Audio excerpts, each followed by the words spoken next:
Knicks family, what's poppin'? It's your boy. Thank you for being here. Sorry I'm a little bit late. Had to finish up on the front stoop, and then I rushed right over here so I can get with you guys. Tonight, ladies and gentlemen, all we're doing is a live call-in show. Just a Knicks mailbag. That's all we're doing. It's just live call-in.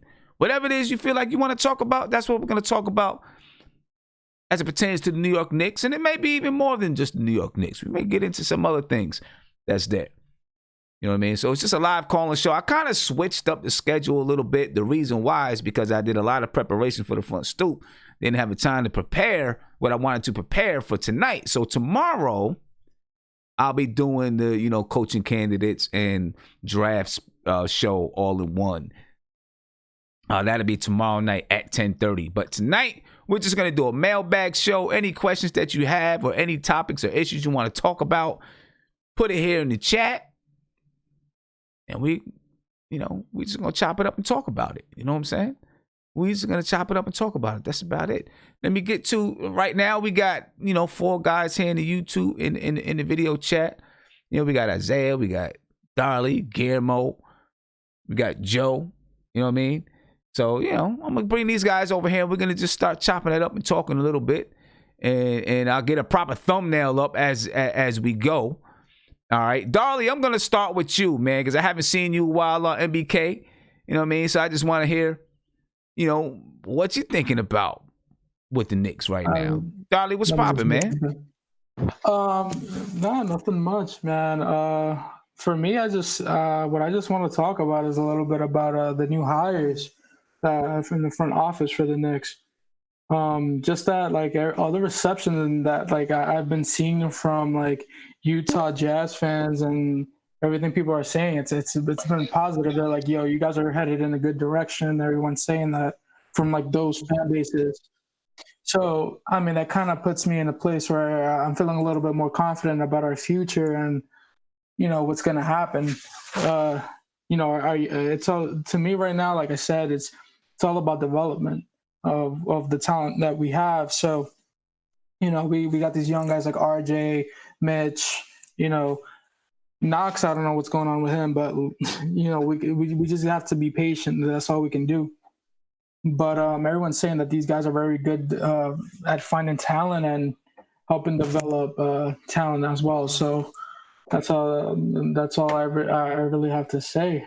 That's on my mind. That's all. That's on your mind. No. I mean, I agree with you. We talked about it a lot last night on the Knicks Weekly. Some of these new hires that the Knicks have, and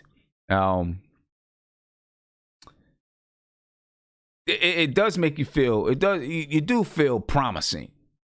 Things feel good because it seems like.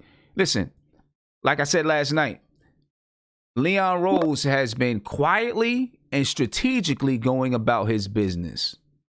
Mm-hmm. Quietly and strategically. Funny. Go ahead, say that again. It's funny because it seems like that's what we have always wanted too. Because everyone was complaining about how Leon Rose didn't do a press conference and all that, but it's like, hey, look, he's not talking. He's putting his words. I mean, he's putting I guess he's doing the action, which to me is more important. All Steve Mills did was talk. We're tired of hearing all the talk. Let's see what you can do. And it seems like Leon Rose is working in the background. We haven't had a chance to see it come to fruition or see what comes out of it, but at least there's stuff being done, and it's it seems like it's moves that make sense. It's not just why did you do this? Why did you do that? It's okay, it's everything. It's okay, we get it. Right. It all makes sense. The pieces that he's putting together. Yeah, and we're not going to see any. We're not going to see anything come to fruition for a while. Mm-hmm. It's going to be a little while. Stay live, Darley. All right, you're still live. Yeah. I'm about to take a phone call. Caller, you on live with Nothing But Knicks was popping. Yo, what's up, Sam? How you been? I'm good, brother. How you feeling? I'm good. So I just wanted to talk about the head coaching position. Okay. I mean, I'm just kind of confused, what's going to happen? I mean, do you think Mike Miller is going to be retained as head coach? Do you think Tom Thibodeau is still the front runner? What's the latest? I mean, I right now I think it's going to be quiet until we see what happens with the season, right? Because if the season continues, they're not going to hire a new coach for to play 7 games.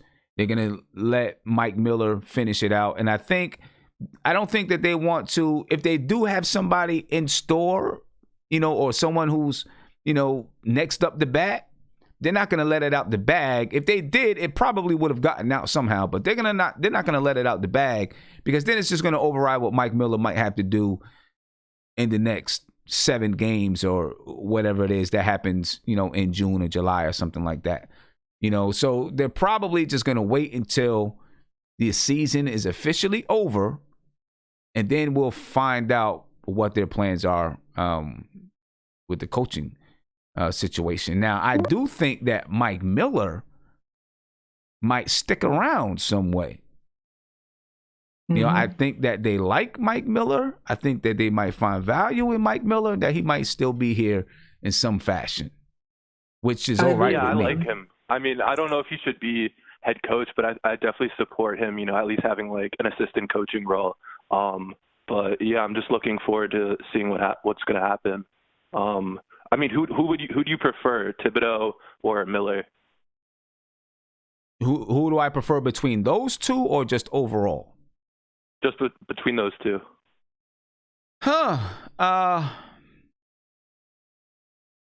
I don't know. That's a tough one for me, because I prefer Kenny Atkinson overall. That's who I want.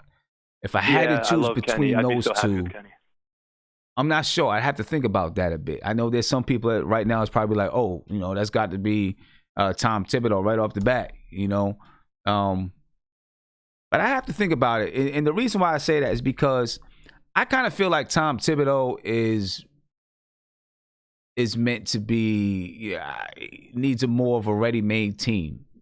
Is in that level of his career right now, where he should be on. He should be coaching a team that's win now, and the Knicks are not going to be win now. The Knicks are going to be in developmental mode for the next couple of years. And is he the guy? Is he the guy to really develop the players? I know, there's people that say, well, look what he did with the Bulls. But, there were some guys on the Bulls that were kind of they already had their superpowers. You know what I'm saying? And I'm not saying that he didn't help to, develop these guys or help these guys to develop. But I think some of them, Derrick Rose was kind of at his superpowers. Joakim Noah, these guys had their superpowers already, in my opinion. So I'm not. Yeah, and he was playing them like over 40 minutes a game. I mean, a lot of people argue, he played players way too much, and that led to injuries. But I did take a look at some of those minutes, and I'm not sure if it was the actual minutes on the floor, or if it was, he practiced them hard and stuff like that. Because when I looked at their minutes, it really wasn't that bad. I mean, you had some of the main players getting 30 to 35. I think Luol Deng was getting like 39 minutes a game. But I think that should be expected from a guy like Luol Deng at that point, when they were trying to vie, they were vying for a championship. You know what I mean? So, yeah, your best players are going to get those minutes. But someone in the chat a few weeks ago pointed out it's not just the games, but the minutes in practice, the long practices. You know what I mean? And I'm not sure he's ready to change. I think he's got his style, and that might be what he wants to rock with. So I'd have to think about that though, between Tom Thibodeau. So I'm sorry. Go ahead. Say that again. I was just gonna say that I don't think he's necessarily the best coach for the modern NBA. His coaching style, I don't know if he's also someone who's really willing to change it, to adapt. Exactly. I don't know if he is. As far as Miller goes, too, I think we keep Miller as well, just like in some shape or form, just because he didn't do a bad job, and I think like I said, I think the kids like them as well. Even if he's an assistant coach or something, I feel like he doesn't go back to the G League from this point. Right. And you know, him and Mitchell Robinson have a good relationship. Right? Mm-hmm. I read a story, I think it was Mitchell Robinson's old high school coach, that Mike Miller over the summer went to Mitchell Robinson and spent some time with him, just working on his game, working on certain aspects of his game. I mean, that's the epitome of a developmental coach. That is I mean, and a lot of sorry to cut you off. No, go ahead. You good. Okay. And a lot of people were upset, that Mitchell Robinson wasn't starting later in the season. But if you look at the games that he played under Mike Miller, you can definitely see improvements. Like the amount of fouls per game. He was getting in a lot of foul trouble under Fizdale, and then under Mike Miller, it seemed like that was improving a lot. So I do think he's a good developmental coach, and I do want to keep him with us in some capacity. Yeah. I think that the Knicks will keep him in some capacity. Yeah. I think they will. I don't feel like with Leon Rose, I don't feel like Leon Rose is the guy like, listen, I'm just getting rid of anybody who was with the last regime and I only want my guys in here. I think he's kind of like, look, let me see who's talented and then go from there. I feel like he's more that kind of a guy, which is good in my opinion. You know what I mean? I know,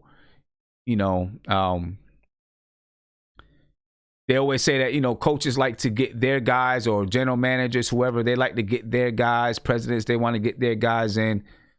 But if you have someone who's talented, you don't want to let that go to waste either. So, he seems to be smart, patient, and built on strategy. So looking forward to it. We'll see what happens with the coaching. It's hard to say, but we'll see what happens with that coaching, I guess, in the coming weeks. We'll probably learn more then. But hey, I appreciate the call, man. All right, thanks, Sam. Have a good night. No doubt. Have a good one. Yeah, Darley. I agree. I hope that Mike Miller stays around. But unfortunately, we're not going to learn that answer for a while. Caller, you're on live with Nothing But Knicks. What's popping? Yo, Black is time. Shout out to the chat. What's good, son? My man, what's going on with you, brother? How you feeling? I'm good, man. Just out here trying to survive. Yeah, I feel you, brother. I feel you, man. Hey, man, we've been missing you, man. We've been missing you. The front stoop is jumping off a little bit. Yeah. I'm watching on my breaks, and you know what I mean. On my downtime, I just can't seem to be home at the right time. Yeah, man. But I'm watching. I throw my little comments out there, a couple shares on my likes. Okay, because when we do, when we're streaming these battles, the versus battles, man, we getting like, let me see, last versus battle, we had 27,000 people on there. I've been following. I've just been silent. You know what I mean? Yeah. But it's crazy. Yeah, I'm proud, man. You're doing your thing. Keep doing your thing. Appreciate it, brother. That's crazy though, man. 27,000. When we did the Jill Scott and Erykah Badu, we had 39,000 till YouTube started trying to, throw some blocks in there. Once YouTube started throwing some blocks in there, it dropped down real quick. But we had 39,000 people on that joint. Crazy. I seen it. I was one of them. I was one. It's crazy. And it was great because, it was real time. Because I was following them beforehand as well, but I was catching them late. So to be able to do it in real time was great. Not be late with the with everybody talking about it. Yeah, man. So what's going on, man? How you feeling about the Knicks right now? I mean, right now, we're kind of in a stalemate, can't do much. But how you feeling? I like the small subtle moves. I really like that. I've been wanting to ask you a question because I was one of the early ones calling for Chris Paul. I noticed a lot of people have changed their tune. A lot of people are more open to it. more open to it now. So my question is, what do you think we would have to give up in a package, right? And then I got a follow-up question because I've been looking at another player who I think would be probably just as instrumental. Man, I really wouldn't want to give up much in a package for Chris Paul. I would be hoping that they'd be able to actually finesse it so that they're taking back a first-round draft pick, because they're going to be helping OKC to, clear some cap space. So I would be hoping that, the conversations would go in that manner. You know what I mean? Now, obviously, OKC would be like, well, we value Chris Paul. We're not as worried about the cap space. If they take that route, and if the Knicks really want Chris Paul, then they might be like, okay, so then maybe we need to do such and such and such. But I wouldn't want the Knicks to give up much, really. I don't believe they'll be willing to give up a pick at all. So I think that's completely out the window. I think if that's the discussion, I think they drop it immediately. I don't think they're gung-ho on receiving a pick either, but I think, smart man would aim high and then settle if you have to.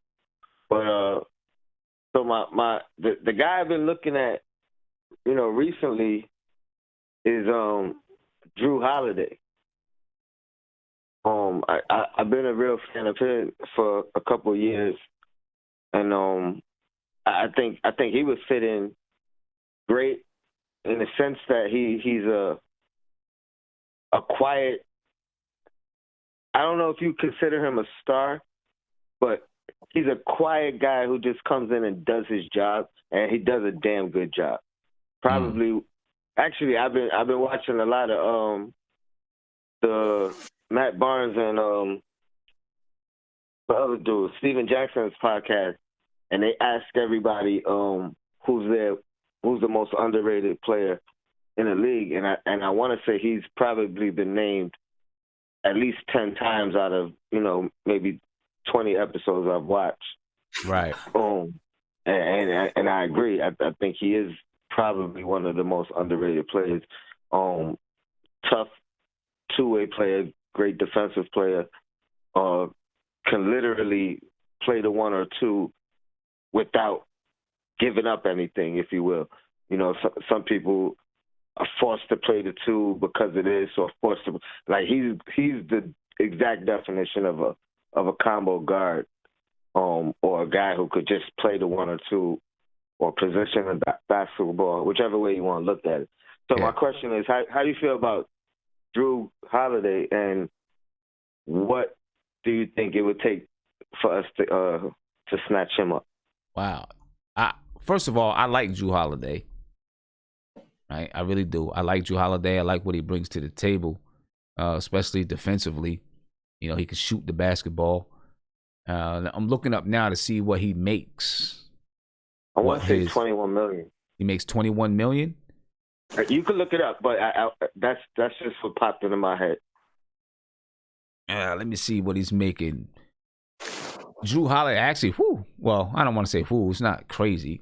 He made $26 million this season, 2019, 2020. He'll make $26 million next season, and then there's a player option in 21-22 with $27 million. Okay. Yeah. Which, listen, Drew Holiday is a good ball player, man. He brings a lot of good intangibles. He can play defense. My only question is, if you draft Lamella, or another point guard, then are you still trying to make a move for Drew Holiday?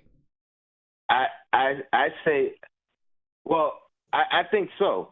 A lot of people I've been hearing talking about, the people who have been coming around on Chris Paul have still been under the impression of drafting LaMelo as well.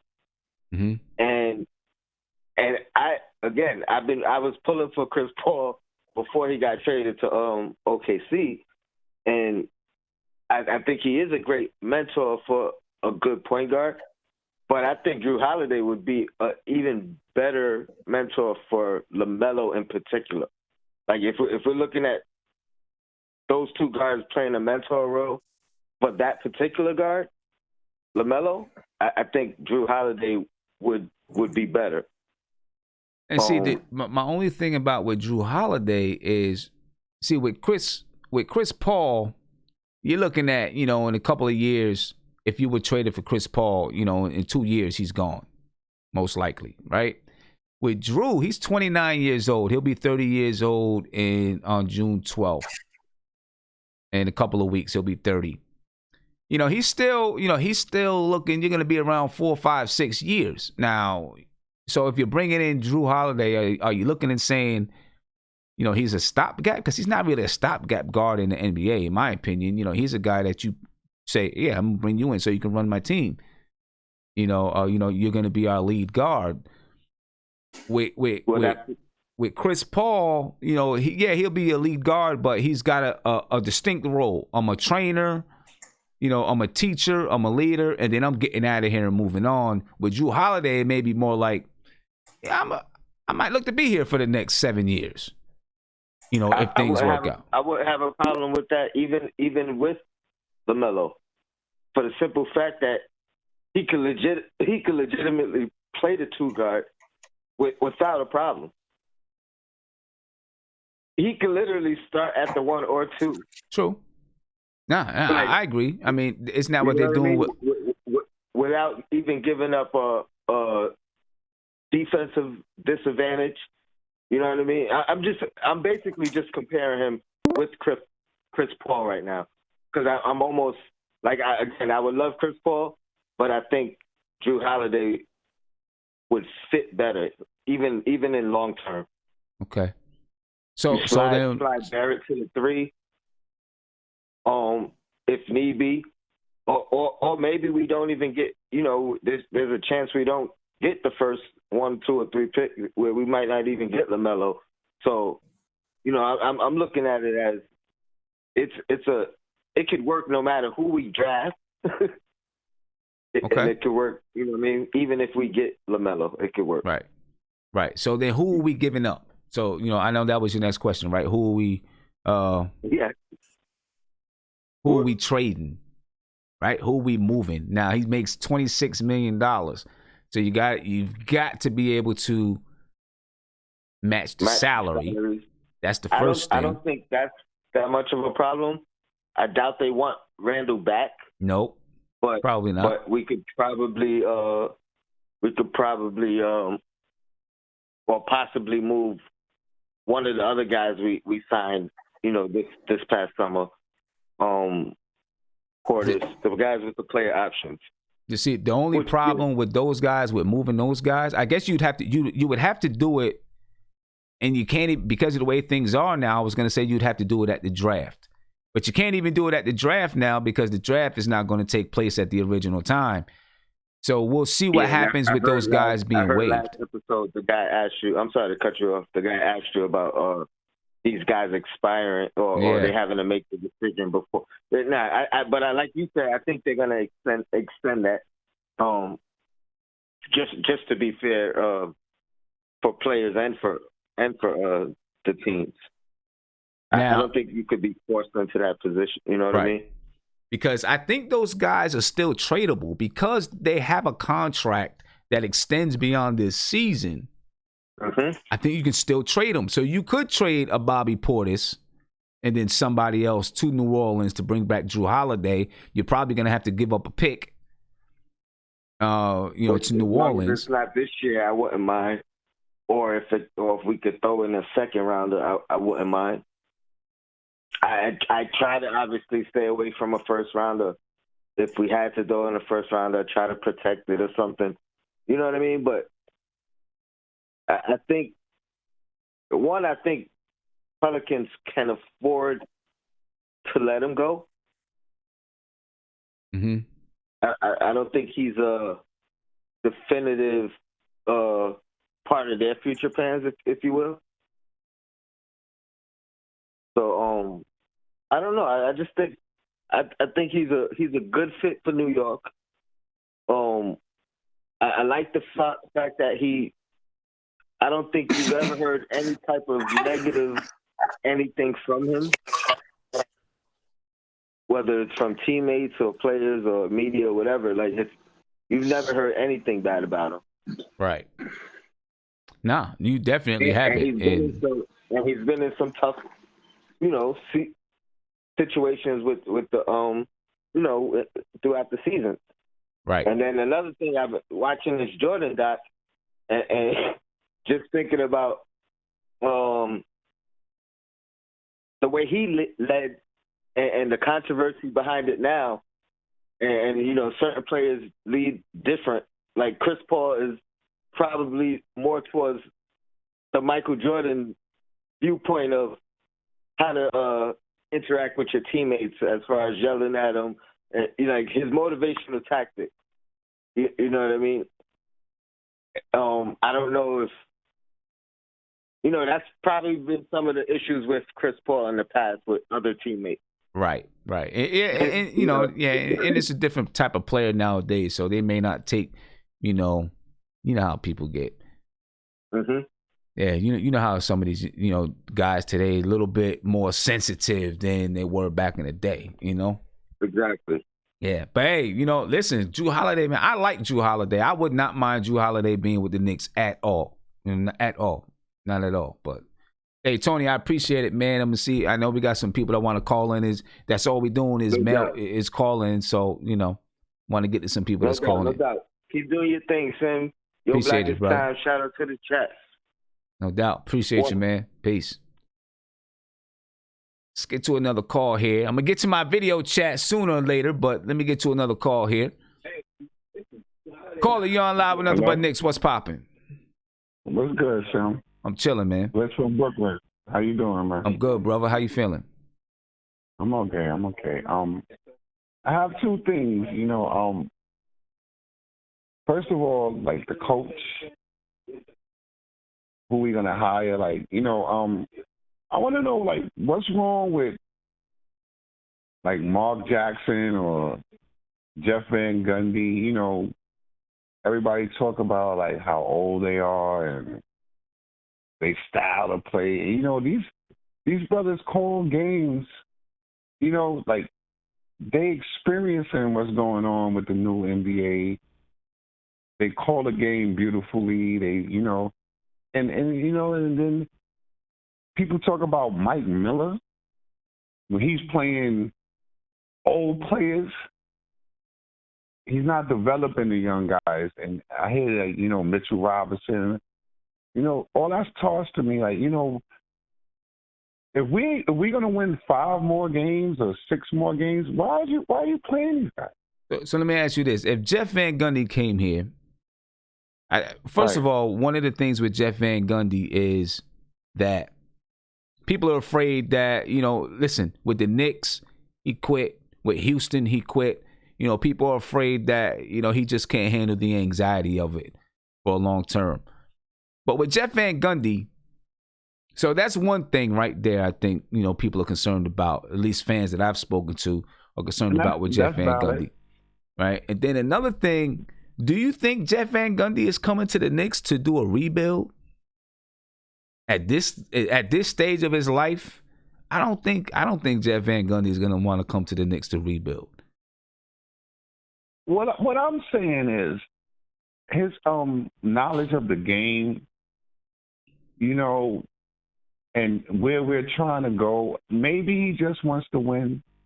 I don't know. Maybe he might want to take on that challenge, but I'm not uncomfortable if they did hire him. I don't see a problem with him being the coach. With Mike Miller, I know he was coaching the G League team and he was doing a great job. And he, I liked him until I seen what he was doing with the Knicks. Why are you playing these guys? They on 1-year contracts. They not part of our future. Why are you not playing these young guys? What do you know? Like it ain't like I know you're trying to build a winning culture, but we ain't winning if we win 2 or 3 more games. I don't see why anybody would want to have him. You know, as the coach, I just don't get it. Well, I it don't mean, make no sense to me. I mean, I think, you know, given the roster that we had, given the team that we had, we don't know what it would have been like with Mike Miller from the beginning of the season. But when he did take over, from the time that he took over to the end of the season, I think the numbers say that he, you know, the Knicks would have been like a 9th seed. They were 8 and 9 before he left. I mean, before the season ended. I think he played to the Knicks' strength, which was inside, you know, which is towards the end of the season. You see that they were shooting a very, very low number of 3-point shots. And it's because he was playing to their strengths. The thing about Mike Miller, we just don't know what he would have done if he had a training camp. You know, he's kind of thrown into this situation where, I know they had played, he coached 60-something games, 40-something games. He would have ended up coaching 60-something games. We don't know if he would have the same strategy with a different team. I mean, because there were a couple players. Alonzo Trier, he didn't play Alonzo Trier. Damian Dotson was in and out, right? But the other young guys did play. But sparingly, you know, this is what I'm saying. We have a young team. You know, play these guys. Let them, you know, I understand you want to win and, you know, you trying to change the culture, but you're changing it with parts that's not going to be around and they're not going to be, you know, effective. Even if we get to a 9th or 8th seed, like, you know, I don't want to go to the playoffs with them type of guys. We're not going to make it anyway with them. But, like, you know, like, let the young guys develop, play them, get them their experience, you know, let them learn. Well, there's no sense in you playing, you know, these dudes. And you were successful in the G League by doing that. So, like, you know, you get here, you know, I know Knicks fans, like, we used to losing, but one thing we do want to see is, like, you know, okay, the young guys might have struggled, but, like, you know, as the season going on, he's playing them, they learning. You know, what are we going to get for our future? These guys are not part of our future. I feel you. I mean, you know what I mean? I feel you. I definitely feel you. I'm just not sure that if Jeff Van Gundy was coaching this team, he would have done anything different. Right. I'm not saying, you know, as far as who he played, I'm not sure he would. Problem with a Jeff Van Gundy with his not, like, when I watch the games and, you know, his analysis of the games and his understanding of the games, even though, you know, he might have been a fossil coach to everybody, you know, he still, you know, when he narrates the games, he knows what's going on. He understands the new NBA. He sees what's happening. Him and Mark Jackson, you know? Yeah. And, you know, it don't have to necessarily be Jeff Van Gundy. You can X him out. But, you know, like, what about Mark? I mean, I have my personal Jeff, things but, like, with, you know, Mark, you know, like, you talking Tom Thibodeau with his, everybody's complaining about how, you know, he's running players in the ground, his militant style, his, you know, I don't really see him as, you know, wanting to build a franchise. But I could see Mark Jackson, especially, you know, after the Golden State, you know, how they threw him to the curb, and, you know, he has to prove himself. He's back in New York, and I just think that guy would do a phenomenal job. He's a point guard. You know, he know how to play the position. You know, he could work with Frank and the other guys. I just, you know, and I know he understands the new game, even though he might have a old school mentality as far as everybody consider, but, like, he does a great analysis of NBA games and what's going on, and he these guys, you know, they haven't coached in a while. I feel like he got a bad rap, and I think Mark Jackson is the one. Okay, he needs to, you know, he's from New York.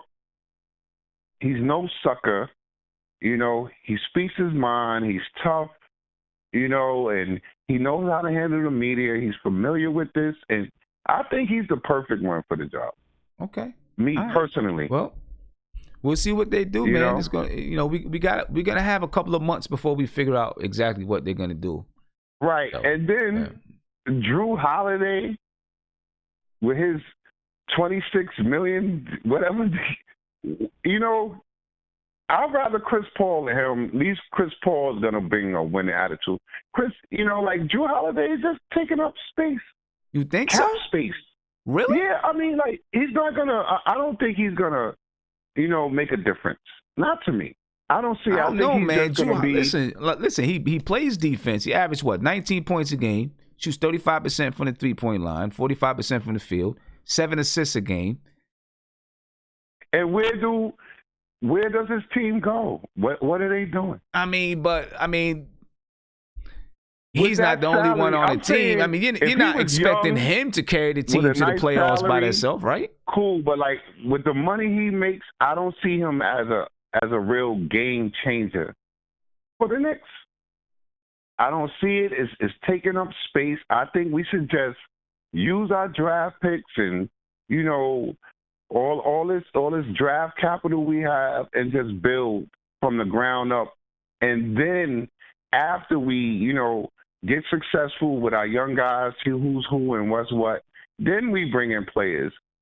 You know, Drew Holiday, he's just taking up space for me. If we really want to make a move, I don't see him bringing us to no chip or anything. I ain't gonna say he's a scrub or something, but like with that cap, it don't make no sense to me. 26 million. I don't know if it's outrageous, especially if you can move. Look, the New Orleans Pelicans were 3.5 games out of making that 8th seed in the Western Conference. 3.5 games. And Zion Williamson only played 19 games.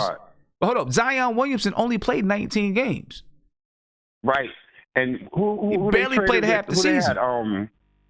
Who they got from LA? It was Lamella and what's the other kid? You got Lonzo. Right. And you had Brandon Lonzo, Ingram. Man. Okay, and so they got a nice young core, but I mean, and while you got Lonzo and you got Brandon Ingram, Drew Holiday still averaged his 20 points and 7 assists. That's what I want to say. Brandon Ingram, like the Knicks we don't have that. I mean, but what I'm saying is Drew Holiday still had his 20 points and 7 assists, even though you had Brandon Ingram. There were 3.5 games for making the playoffs in the Western Conference. And Zion only played 19 games. If Zion was there, they may be in that 8th seed. Exactly. But 8th seed. But they're a young team, though. You know, with that, you know, okay. I mean, we starving to, you know, be any kind of relevant. You know, people are starving so much they happy with an 8th seed. What I'm saying is, I'd rather, you know, grow into an 8th seed and keep moving forward. I get that, but think about but being look at the 8th seed is, you know, like. Ugh. But the 8th seed is different for everybody, right? You look at the New Orleans Pelicans, a young Brandon Ingram, a young Lonzo Ball, a young Zion Williamson. You got a leader in Drew Holiday, right? You got a leader in Drew Holiday. They make the 8th seed. That is good for them, even though Drew Holiday is 29 years old.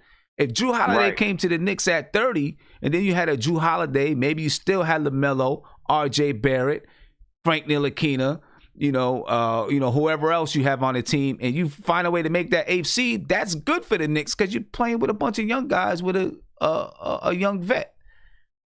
I don't see them with the talent we have. I don't even see them making the 8th seed. Okay, all right. You know, the New Orleans Pelicans, they got a Brandon Ingram, Lamella, and Zion. Like, you know, Zion is already a game changer. Barrett has to grow into himself. You know, like we on the verge of, you know, I think we should wait before we start making them type of moves first. You know, I don't think that, you know, if he comes here, he's gonna you know, we might get to the 8th seed. Oh, you know, the East is weak. We might be 10th, 11th seed, you know, 9th seed, but I don't. It's you know, and it's no future in that to me. Okay. I don't even see us making that, you know, going that far. I just think, we just need to stay the course. Even though we've been struggling, Leon's been doing a great job. The people he's hiring, I have confidence in him. I'm pretty sure no matter what coach he hires, it's going to be a good choice. And we just need to, even though we've been struggling for years and we've practicing patience been our motto, I really think we're on our right course now. And just take it slow before we start making them power moves. If anything, I would love to have a Chris Paul, even with his big ass contract. But excuse my French, even with his big contract, because he brings leadership and and it's just he's a different animal. All right, my man. I appreciate the call, bro. And as far as with Chris Paul, when you're looking at Chris Paul and Drew Holiday, neither one of them. I mean, Chris Paul hasn't won anything either. He's a big name, but he hasn't won anything either. And he's making $40 million. You know what I mean? Let me get to my man Nate over here. I'm going to try to get to some guys here in the video chat. Then I'm going to get back to some phone calls. Now, I did see some things in the YouTube chat. People asked about, the Knicks Mount Rushmore and stuff like that. We'll try to get to some of those questions. Nate, what's popping with you, bro? What's up, my brother? How you doing? I'm good, man. I'm good. All See right, them guys having some conversations in the chat. Yeah. You know me, always paying attention. So I got a question for you. I know, yesterday's show, you said that you like Lamella Ball, right? Yes. And you would like him on the Knicks, right? Yeah. Okay. So I'll be honest with you, man. I'm not a big fan of LaMelo Ball. I just don't like the drama that's going to come with him and his father. And I think the Knicks need clean publicity instead of situations where, they're going to bring something in the press and all that. And I'm a little worried about his shot, too. I think he's not a good shooter, which concerns me when we have a team with a bunch of bad shooters already. So my question to you about LaMelo Ball, it's a two-part question. First question is, who would you compare his game to right now in the NBA, and what do you think his ceiling is as a player? Jeez, both of those questions are hard for me. I'm not sure who I compare him to in the NBA. Okay, well, what do you think his ceiling is? Ceiling. So where does he stop? Like, what do you think? Like, how good can he be? I think he can be really, really good in the NBA, man. I think he can be really, really good. This is why. What I see with LaMelo Ball, in my opinion, and what I don't see with some of these other guys like Killian Hayes and stuff, I see a natural playmaker. Right? It's natural. He doesn't have to think about making plays. He can just make them naturally. And that's very hard to come by. He doesn't have to, from what I've seen from him play, he doesn't have to rely on a certain set, but he can play within a set. He's very within that set, if something opens up within that set, he can get the ball to the person that opened up without a problem, without thinking about it, because it's a natural ability, and everyone doesn't have that natural ability. That's why I want him on the team, because it's just natural. Like wait, who was it? Killian Hayes. I watch him in sets, and I'm not sure if it's because of the set that he was able to make the open pass or because he created it, right? I have to see him in a different type of a system. Is it the system that's allowing him to make these, to find people open, or is it him?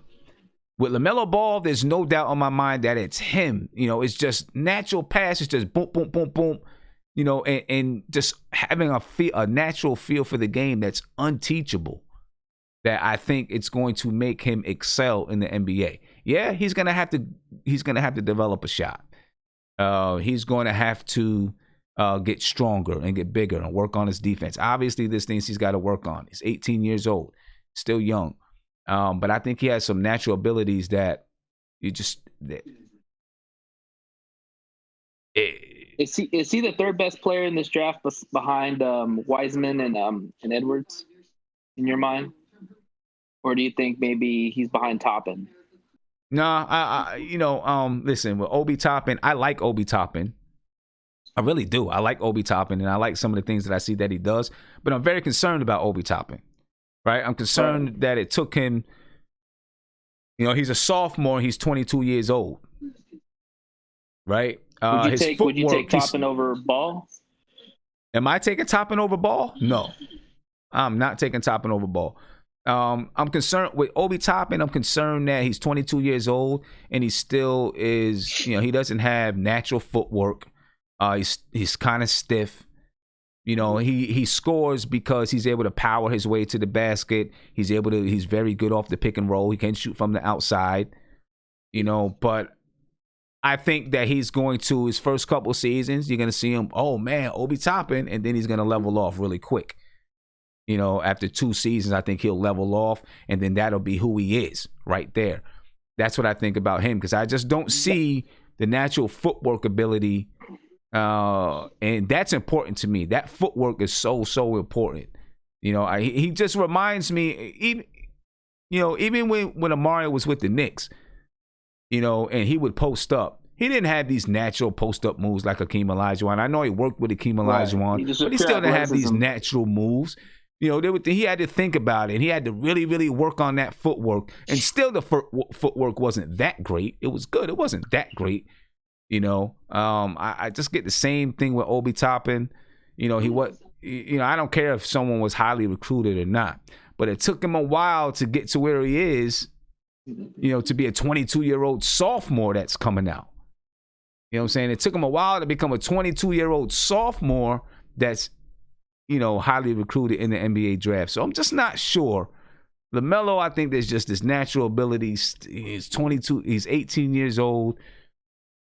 Yes, I definitely think he's in the top 3 best players in the draft. He seems very instinctive, and I like the fact that you're right. He doesn't have to think. He seems like a natural point guard, like a playmaker, a passer, a guy who can get to the hoop. The only thing that worries me is his shot selection and the shot percentage. If he shot a higher percentage and he shot better, obviously he shot better shots, he'd have a higher shot selection. If he had a higher shot selection, I think this guy would be hands down, possibly even a number 1 pick if he really, really worked it. But I'm just worried about his shot selection, man. I don't know, man. I've seen his shot selection and his shot. I don't like his shot either. I'm a little worried that it's going to be a problem in the NBA. I think he's 18, so that's the thing. That's shot selection is going to be, his brain isn't fully developed yet, right? So his shot selection is going to be like that. If I'm the Knicks, am I taking him over Anthony Edwards if I had the number 1 pick? I heard someone say that they would take him over Anthony Edwards. I'm still thinking about that. Would you trade up to get him? Would I trade up to get him? Yes, I would. If you were a GM. If I had the ability to trade up to get him and it's a good trade for the Knicks, I'm trading up to get him. Wow. Like if I have to give up the 38th pick or maybe even the 27th pick to trade up and get him, I might do it. What about Knox? Maybe. I don't know. Maybe. Depends. Is it Knox and the 27th pick to get to straight up and get him, or is it just Knox? I don't know. I have to think about it. I have to see what the actual offer is. Huh? It'd be probably Knox in 27th pick, I would imagine. I think that would get him if it's a top 3. If we're trying to get to the top 3 or something like that. Yeah. But I really like the kid, and I think who knows what would happen with LeVar Ball, James Dolan, and Spike Lee at Madison Square Garden, right? And if Charles Oakley comes back and they let Charles Oakley in the building to visit, who knows what might go down with those 4 guys? He's gonna have a field day with that PR. Yeah, if those 4 guys are in the building, they got to get a picture, set them all next to each other, see what happens. I don't know, but I think that LaMelo, he's used to being in the spotlight. That's one thing, right? He's grown up in the spotlight. Because of Lonzo and his dad, he's kind of grown up in the spotlight. He's played in so many different environments, right? From AAU ball to playing pro ball. What was it in Lithuania? Obviously high school ball, pro ball in Lithuania, in Australia. He's been in a lot of different environments, which is good. Which is really good. I think that really helps people mature and grow as a player and learn how to silence out everything that's around you and just focus on basketball. As a young man, he already owns. What's he own? A basketball team already? As a young man, I mean, he's. I mean, his dad's put him in the right position for the future and all that. I don't know, man. I'm just a believer that, like, depending on where the Knicks pick, it's all going to matter where we pick. I mean, if we find a way to get in the top 5, I don't know, man. I just think you take the best player available, but we'll see. Let me. Hey, Nate, stay live. Let me unmute Isaiah because I know he wants to jump in on this conversation. Isaiah, what's up? Hey, what's going on, Sam? What's up, Isaiah? Where we at right now? Because I know we're talking about. We were talking about Lamelo. Okay, yeah, you know how I feel about Lamelo. I think that's, to me, the perfect Knicks choice. That's who I'm a fan of. That's what I want the Knicks to get. Yeah, I'm down for Lamelo. Now, I'll be honest with you though, Sam. I did hear if the Knicks did have the number 1 pick, it's gonna be kind of tough for the Knicks to pick Lamelo over what's his name? Anthony Edwards. Yeah, it's gonna be tough to do that. But the only reason why I say they could do this is because of the fit. Now, having RJ, we pick him over Edwards. We need to get our brains checked. If RJ, my whole thing is RJ and Edwards. I don't know if they can really work together. That's my thing that I've just always. I see. Like, I know Gilmore believes they can. I know a lot of people think they can. I don't see it as everybody else sees it, as it's gonna just flow, and they're gonna work together. I don't see it like that. I see Barrett's not a ball dominant player. He's gonna have to have the ball in his hands all the time. Well, yeah, but again, I just don't. Again, it's just for me. I think RJ and Edwards just wouldn't really mesh. Now Lamelo and RJ, I think that can. Well, I just think RJ. I mean, I think Lamelo's a great point guard, and he'll put RJ in a good spot. Lamelo Ball, man. I just think that he would be a better fit for the Knicks. I think the Knicks, that should be the number 1 guy on the board. But I can see them, if they do have the first pick, to get Edwards. Toppy. I can never say his name. Topping. I heard what you were saying about him being like Amari. Like, the footwork's not there, but the explosiveness is there and everything. Because the Knicks could be in real prime position to get Topping. And I like him. It's just the age and the no defense that kind of worries me with him. You would take Edwards over Ball? It's a tough question because I love Lamelo. Lamelo is who I want, but Edwards. I think Edwards is the best player. A very great talent. Man, it's tough, man. But me personally, I would lead towards Lamelo because I know Lamelo can do a lot more for the Knicks as far as running the show, getting players in position. I just think Lamelo is that guy. So, I'm just a Lamelo guy. So that's where I stand. So let me ask you this. Would you, if you had the number 1 pick, would you trade down? Trade down to the second pick? Oh yeah, for sure. If I had the first pick, I would most likely, if I could, if possible, and if it's not Detroit, because I know Detroit wants LaMelo Ball. If I can trade down and move to either second or third and get another pick and still get LaMelo, I'm down for that. But it's all got it. But it depends on who's there at 2 or 3. Because if I'm number 1 and let's say Detroit's number 2 or 3, then I know not to trade with them because they're just gonna go pick up LaMelo. But if it's a team like maybe the Cavs or I think the Warriors. Well, no, the Warriors not gonna trade down. They don't have to. The Warriors wouldn't do that. If it's a team like that, then yeah, like a team like the Cavs or the Timberwolves, I would definitely think that, or Atlanta.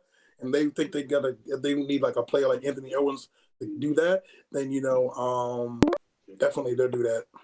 Yeah, I got a feeling that I think that LaMelo's camp, if the Knicks showed enough interest, they could tell LaMelo's camp could tell every other team that he's not going to play for anybody else but New York, and then other teams would have to just either take a chance at drafting him and him playing there, or him just holding out for New York. I mean, I felt like that's what happened with Ball. Thank God, if he Jesus he went to Christ. 2, But yeah, I really feel like LaMelo's camp got word that the Knicks really wanted him. I think they would just shut it down and say, "Hey, well, we're only going to play for New York." Yeah. Okay. Look, and as you guys can see, from now on, I'm only letting in people that I know. So I have certain people that I know. I'm only letting in people that I know from now on. Nobody knew. God. That's it. Nobody knew. I'm sorry.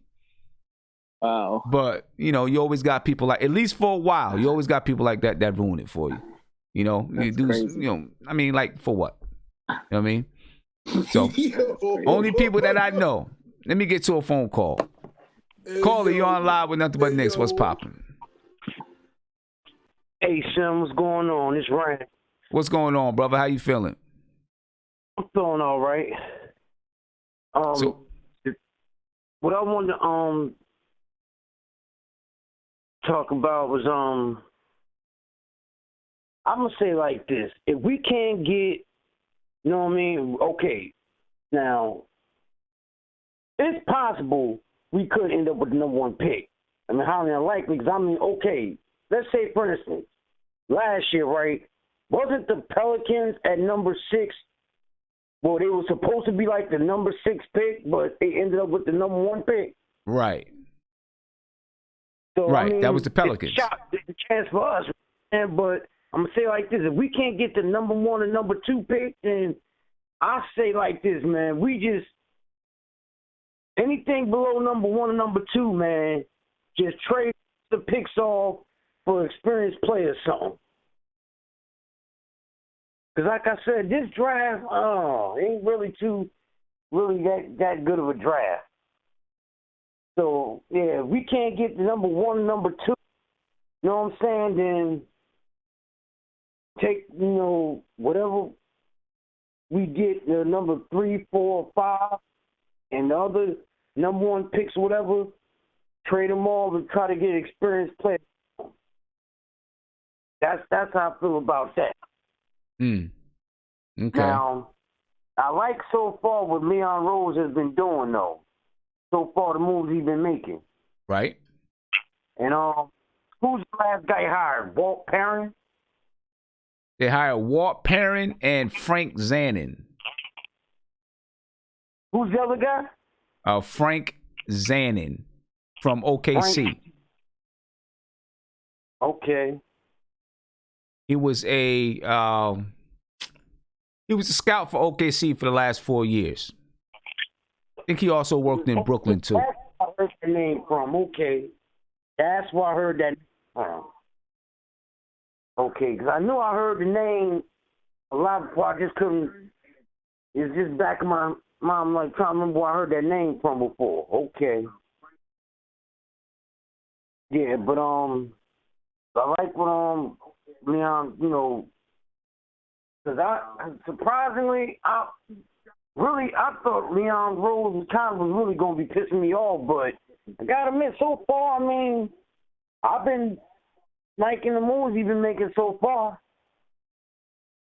I just hope we can keep making the right moves. Right. Cracking me up talking about this stuff. So I'm for Atkinson coaching team. Say that again. You said you're what? Team. I didn't hear what you said. No, I didn't hear what you said. You said something about Atkinson. Yeah, I said I'm for Atkinson for coaching the Knicks. Oh yeah, definitely. Me too. I'm definitely for him coaching the team. Thibodeau, the team would have to be, a little bit more,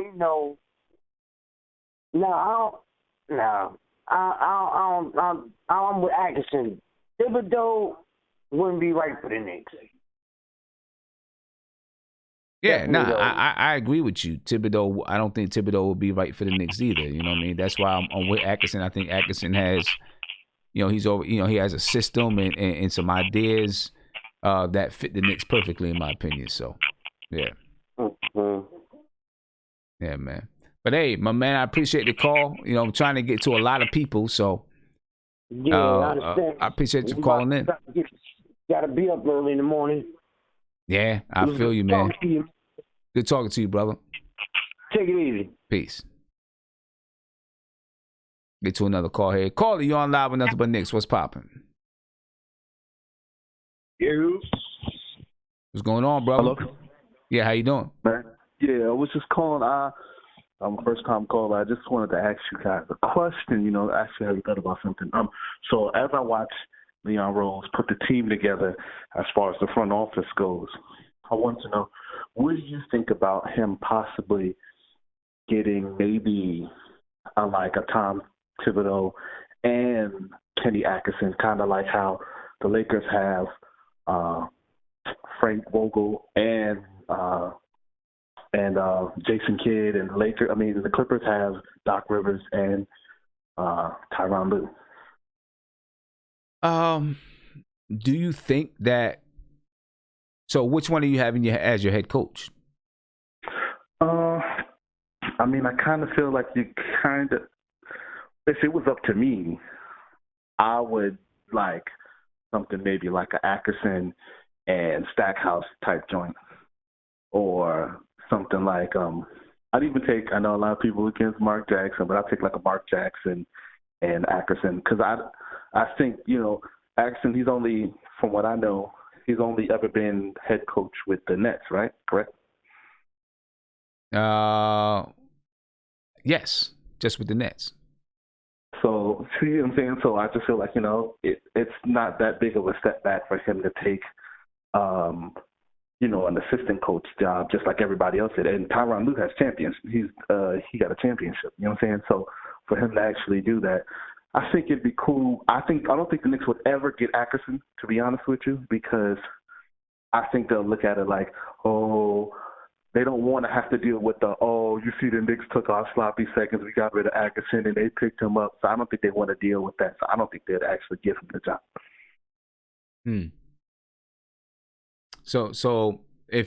But if you had Tom Thibodeau and Kenny Atkinson, you'd have Tom Thibodeau as your head coach and then Kenny Atkinson as the assistant? Yep. Okay. Yeah, because you got to go with the experience. And then, the Knicks are going to go, especially since he has the relationship already with Leon Rose. Right. I'm sure he has some type of relationship. Right. I think he was the GM or president of basketball, something like that, in Minnesota. So he probably has relationships with those other guys in those front offices anyway. Right. So it'd be easy to kind of plug him in. Yeah, I wouldn't.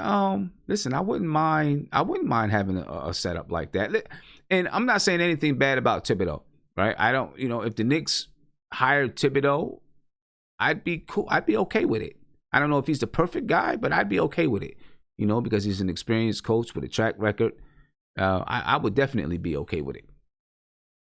I don't think he's the right guy for here now, but I just don't think he's the right guy. I really don't. I feel like, I don't think he's what the Knicks need right now. But if they did definitely not. I would say, okay, all right, I get it. I get it. Just another note. I want to ask you what you thought about. Do you think the Knicks are possibly trying to give Scott Perry a chance? Well, not really a chance. Just let him hold the seat for a year, because isn't Masai Ujiri, his contract is up next year, isn't it? And that's who they wanted all along. It was just like, well, he'll be up in 2 years. And I think that makes next summer he'll be available. The only thing I'll say about that is if the Knicks are looking at Masai Ujiri, Masai Ujiri would be coming in to take Leon Rose's spot, right? To be the top guy. Okay. That's what I think. So I don't think that he would, they'd be looking at him to come in as a general manager under Leon Rose. Okay. Yeah. Thank you, man. You guys have a great show, man. I appreciate, you guys do a great job, man. I want to give you encouragement, man, because you're doing your thing. Appreciate you, man. Appreciate you. All right, man. Peace. All right, peace. And let me give a shout out to my super chat coming in. All right, big shout out to Payback Carter. He said Lamella Ball would be a good pick for the Knicks. If not, I like Danny Advia. Okay. I haven't seen a whole lot about Danny Advia, so I'd have to see some more about Danny Advia. But I heard some good things. But our guy, Andy from Poland, he wasn't too high on him. I do want to, I seen one thing in the chat. Someone asked about my top, not top players, but who's on my Knicks Wall of Fame or whoever you said, Mount Rushmore. I got Walt Frazier, Patrick Ewing, Earl the Pearl Monroe. Those are my three guys right there. I got to think about who's my other guys. But those are my three. I got to think about the other two. My personal Mount Rushmore. So I have to get back to you on that. You know what I mean? Let me get over here to the video chat for a little bit, see what these guys talking about. I want to get to Guillermo. I haven't had a chance to talk to Guillermo about anything. So let me get to Guillermo for a minute, as soon as I can get him over here. All right. Let's see. Guillermo, you there? Yeah, can you hear me, Sim? Yeah, man. What's popping with you, bro? Thank God I caught you right on time, because I had said some profane words, and of course you come right to me as I'm speaking profanely. So thank you for that. Actually, I'm not thanking you for anything. I'm just lucky that. So what's going on, man? I'm happy that my son RJ is watching Jordan. I like the highs that Knicks made. Or I like the direction. When I say like the highest yet, I don't want to act like I know so much about these guys, but I like the team building. Uh-huh. I'm actually interested in I guess we're getting close to hiring a coach. And I don't know exactly what Utah runs, but I'm assuming that these 3 or 4 guys that they bring in, Leon Rowe, Barron guy, the Perrin guy, Nannon guy, and then Perrin guy, and then Perry, they want a pragmatic coach. So I think they might lead towards Atkinson, because I haven't heard anything with Atkinson yet regarding him being hired by anybody. So maybe that's a plus for us. It seems like the Tom Thibodeau stuff, it seems like that's a lot of media-driven stuff. Maybe he has some friends in New York media, and they're trying to push that because his back and forth where, Tom Thibodeau's a front runner, and then, Tom Thibodeau will only take the Knicks job. It's like, well, if you're the front runner, why would you only say, it's like you're already going to get anyway. So I don't know. It might be some media machinations with that, but overall, I mean, I'm not too vexed with what the Knicks have been doing so far.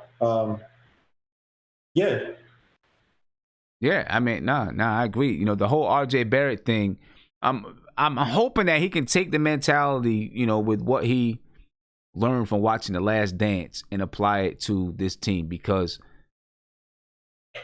obviously RJ Barrett, came out as a freshman. Jordan was a junior when he came out, but they both went to teams that are just terrible, right? Yep. They both went to teams that are just terrible and need someone to come in and change the culture mentally. If RJ Barrett can take that and really, take that to heart and try to apply some of the things that he's learned, which I'm sure there's a lot of young players in the NBA that's going to do that. But if RJ Barrett can do that with the Knicks, man, that's going to be everything. It's going to be everything. I'll say this, Sim, and this is what separated Jordan. And I think RJ has this, right? RJ, some guys like the fact that when I look at RJ, when I look at certain players, when you look at like a Jordan, it was being great within the game, right? The money it wasn't an all. And again, a lot of kids, and it's more of a structural issue where it's like, look, Sim, some of these kids have been treated as adults since they're little, right? They come from backgrounds where they don't have too much single parent homes, so things are tough, and they're looked at to be the man or the provider at a very early age, even though they shouldn't be. So a lot of times these guys, when they get the money, the endorsements, that fire and that drive is no longer there. That's why you look at some of these guys. It was happening back then in Jordan's day too. When you see certain guys, they play for greatness. They want to win at any cost. I mean, you have a few guys like that in NBA now, right? Where like Trae Young, I'm not saying he's of this ilk, but Trae Young was like legit depressed because he was losing. He was like, I don't know how to handle this. And in a weird way, I'm not saying depression is good, but you want to see that from players where it hurts. You can't function right because you're losing. So, and I see that from RJ, when a guy who's a self-starter, try to change it. And I think that he always had that. He has a father in his life. He seems like he has his head on straight. And I think the Jordan thing is like, it's like when, when Julius Caesar found that statue of Alexander the Great. And he was like, look, I think that would be his greatest. Like, bow down to the statue, something like that. But you want kids to get inspiration where Jordan fought for something within the game. Jordan got the money. Jordan was turned down $50 million deals. He turned down a $100 million deal. Money doesn't mean it was a competition and being written in eternity. Like, you did this, eternity, and no one can ever take that away from you. And I hope that that's in RJ. Now, the Knicks have to also build around him because what those Bulls teams were doing, Tex Winter, Phil Jackson came on as an assistant coach. And Doug Collins, they could have kept Doug Collins. Jordan was averaging 35, 8, and 8 in his last season before they brought in Phil Jackson. But they knew that Doug Collins was not going to take him to the next level. The Knicks need to build around RJ and around the young talent. That might clash for certain guys like Randall and that stuff. But again, the Bulls got rid of Oakley. They got rid of some productive guys to make sure, we got to build around Jordan. We got to build around this talent that we have to make him a better winner versus just a better all-around scorer. And I'm happy with what we have so far in terms of some of these guys they're bringing. I just hope that they bring in a guy like Atkinson, guy who's learned from, not I say learned from a mistake. He got screwed over in New Jersey, but I think a guy who has a pragmatic approach, like we were talking about before. You brought the point that he's really involved with guys' nutrition, what they're doing in the offseason, which I think is extremely important and very underrated. These kids are paid millions of dollars before the age they can legally drink. And you tell them, go out into the world and do stuff for your own life. Kids are going to fall by the wayside, go out to partying, drinking, maybe try to style out for people and stuff. And you see this kid like RJ who's working in the gym countless hours. You know what I mean? So you got to put the right people around him. And I think Atkinson is perfect. You get him, you draft the right guy. Isaiah was talking about Lamella Ball. I still think Edwards, but I'm not going to harp on too much about that. If you want LaMelo, that's cool. I think Edwards could work fine with RJ. You have a backcourt or a two guard and a small forward who can hound people on defense, slash the basket and shoot, or at least RJ can develop his shot. I like what direction the Knicks are going, man. Yeah, okay. Let me ask you, before I let you go, somebody in the YouTube chat asked, who are your top 10 players of all time? My top 10 players? Yeah. In no particular order. That was King. That was King E. That was King E161 or however King it is in the chat. So I can give you my top 5 automatically. That'll be Jordan, Magic, Kareem, Bird. Oh, sorry. Let me mute some guys. Sorry, my bad. I thought you were. Jordan, Magic, Kareem, Bird, Bill Russell. That's the 5. And the next 5 after that will be LeBron, Kobe, Olajuwon, my personal favorite, Patrick Ewing. Yeah. Put him up there. That's what I'm talking about. Oh, no, yeah. Patrick Ewing, he's always going to be my top 10. I can't put him top 5 because I think top 5 is like, this is your straight-up killers. Well, and then I think I have one more. Did I say Olajuwon? Yeah, you said Olajuwon. And then I would say my last one, I would say Isaiah Thomas. I have to think about it. I mean, I got Jordan. I just try to rattle off the top 10, but like those, because you can say, look, in that top 10, you could put, someone said Magic is not a top 10 player. Ernesto said it. Ernesto said it. Come on, man. Ernesto is tripping. Ernesto. Oh my gosh, Ernesto. Anyway, I'm sorry. But you could put Shaq there. Shaq is probably the most dominant player I've seen. You could put Shaq instead of Olajuwon. You could put Tim Duncan, who's probably the greatest power forward of all time. So you could put, somebody said Iverson. I love Iverson as a talent, but as an overall player, nah. not a top 10 player. He was a high-volume shooter, a high-volume scorer who was uber talented, one of the most talented players. But in terms of overall players, nah. But somebody said, Ernesto, you gotta no. You said Magic's not one of the top 5. I know. Come on, Ernesto. I got Jordan, Magic, Bird. Dang, I just lost my thought. Jordan, Magic, Bird. Man, how am I rounding out my top? How am I rounding out my top 5? Your top 5. You only said 3. I know. I'm trying to figure out who I'm rounding out. Who I want to put in there. You're gonna include Patrick Ewing, so just put Patrick. I'm not gonna include Patrick Ewing in my top 5. There's no way I can. I love Patrick Ewing. Okay, you put it. Okay, my bad. I think you're just saying top 10. Period. My bad. Yeah, I can't put him in my top 5. I'm going Wilt and Bill Russell. Wilt Chamberlain, Bill Russell.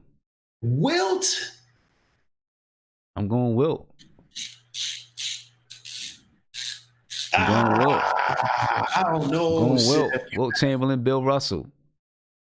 Okay, name your next top. First of all, I love the fact that you didn't put LeBron there. So at least you and I both know you want the alphas. You want the true alphas. Don't get me wrong. LeBron James is a great player, but I don't need a dude that if the game was on the line, 10 seconds, he's looking to pass the ball versus beat his man to a spot and hit the shot. So I'm happy you're in the same wavelength. But yeah. Or maybe I could. I mean, okay, I forgot about Kareem. I could go Kareem over Wilt. Yes. I could go Kareem over Wilt, but yes, I take it. Wilt Chamberlain is basically LeBron if you think about it. He's LeBron. You say he's basically LeBron? Wilt Chamberlain was LeBron in terms of being a physical dominant specimen who won more than he or lost more than he won, or couldn't do it on his own per se. Not say do it on his own. Let me take it back. But he was not as known for winning. Every time he got to that spot, he did not win as much as you would have thought he would have. Hey, right? So that's the thing with somebody said I'm always hating. I don't know why I'm hating on LeBron. LeBron James is a great player. He's a Hall of Famer, but he's not my top 5. Like I need straight killers. I need demons in my top 5, man. C-Mac said Bill Russell said I'm bugging. Look, Bill Russell has my last name, so there you go. I'm rocking with Bill. He wants E161. Mine is not necessarily my top 5 is outside of Jordan's not really in order. My top 10 is not really in order either. So don't take it how I'm ranking people as, you know what I mean? I just try to pinpoint the spots. Like, again, you could switch out. You could try to put Shaq in there. You could try to put Tim Duncan in there. I had to give it to another point guard because Isaiah Thomas, probably one of the most underrated point guards. I mean, that whole Pistons thing kind of, I guess, sullies his name for whatever reason, but he's one of the greatest players. He's probably the best little man. And when I say little man, I'm not saying like 5'9", but he's one of the best. He's probably the best little man point guard point guard. You could probably say one of the best shorter size point guard of all time, because obviously Magic would be considered a point guard. But yeah. Well, let me get to my man Kareem. I ain't seen Kareem in a while. Let me see what's up with Kareem. Right. See what's going on. Kareem, what's going on, man? Hey, what's up, Sim? How's it going, man? I'm good, bro. I'm good. I'm feeling good. How about you? Besides these weirdos that want to jump in the chat and do weird stuff, other than that, I it's crazy. I came in like right after that happened. I didn't even know what you were talking about till they told me. It's wild, man. It's wild. Luckily, I can go in YouTube. I can go back and I can splice that out. So I'm gonna have to splice it out. Yeah. On Sportscaster, I can't do that. I'm gonna have to take down the entire video and then restream it on Sportscaster. Yeah. Facts. You know what I mean? I'm gonna have to take down the entire video on Sportscaster and restream it. Yeah, that's crazy. Yeah, man, I had to show love yesterday, man. You actually the only person I joined the chat on YouTube out of all the channels that I watch, man. Other people, I was like, I don't know. No, I appreciate that, man. Anytime, man. You already know, man. But yeah, what's the name, man? I like the direction that we going in, man. You feel me? I like the direction we going in. A lot of people, you know, like I see Leon Rose. He definitely, you know, putting in, getting the right people in, man. Like, like he really digging in the bag of tricks, and I like that, Yeah. He's definitely digging in. He's doing some things. I'm excited. I can't wait to either get the season started or end it so we can get on with the rest of our moves. You know what I mean? Because the season is done no matter what. Yeah, facts. Exactly. Right? They just want LeBron to win a championship with the Lakers. That's all it is. Yeah. So for the Knicks, the season is done. Right now, they're doing something where I guess, they're in talks with all of the teams and they want everybody to come back, right? Because they want to be able to fulfill all of these regional contracts, regional TV contracts and all that kind of stuff. So they want teams to come back. So one way that somebody suggested, or that's an idea that's been kicked around, is that they have a play-in for the 8th seed. So teams that are seeded right now at this moment, 9th through 12th, will have a little 1-game elimination playoff, right? Oh, wow. And then the winner of that will play the person who's currently in the 8th seed, and then the winner of that will get that 8th spot. Okay, so they're doing that. 10 for 12? We're 12. The Knicks are 12. So the Knicks would be in it. Yeah. Right? The Knicks would actually be in that tournament. And they're doing that. Well, I don't know if they're going to do it. The idea was put out there so that they could entice some of these teams that are like the 12th seed, right, to come back and play. Yeah. Okay? If that happened, the Knicks would be in that little tournament. And what happens if they win and then they play the 8th seed, who is the Orlando Magic, and they beat the Orlando Magic and they got that 8th seed? Would you be happy about that? Well, it depends, because wouldn't that drop us back in the draft? Yeah, I think it probably would. I think it would drop us back. I don't know how they would do it, but I'm assuming it would drop us back in the draft. Here's my take on that. I feel like the best, not the best outcome, but like one positive about that is it would kind of be like a pre-playoff type of environment, and it would be good for our young players to really play with some pressure. So you could look at it from that aspect, but it would hurt our draft odds. It's like kind of like I guess it depends on what type of fan the fans of Nick organization, and where each fan has their their outlook on this. But I ain't gonna lie, they would get crazy TV revenue for that. Like, I would be watching that. Yeah, I would definitely watch that. I would definitely watch it too. You know what I mean? They get crazy TV revenue for that. Yeah, I was watching drone racing the other day, Sim. That's how bored I got. Drone racing. I was like, I ain't gonna lie. ESPN be putting some stuff on. You be like, this is actually kind of good. Yeah, that's crazy. Drone racing. They try some stuff. I was watching some. It was a hunting show where it's like a dog and his owner, and they go through this obstacle course with like duck calls and all of that.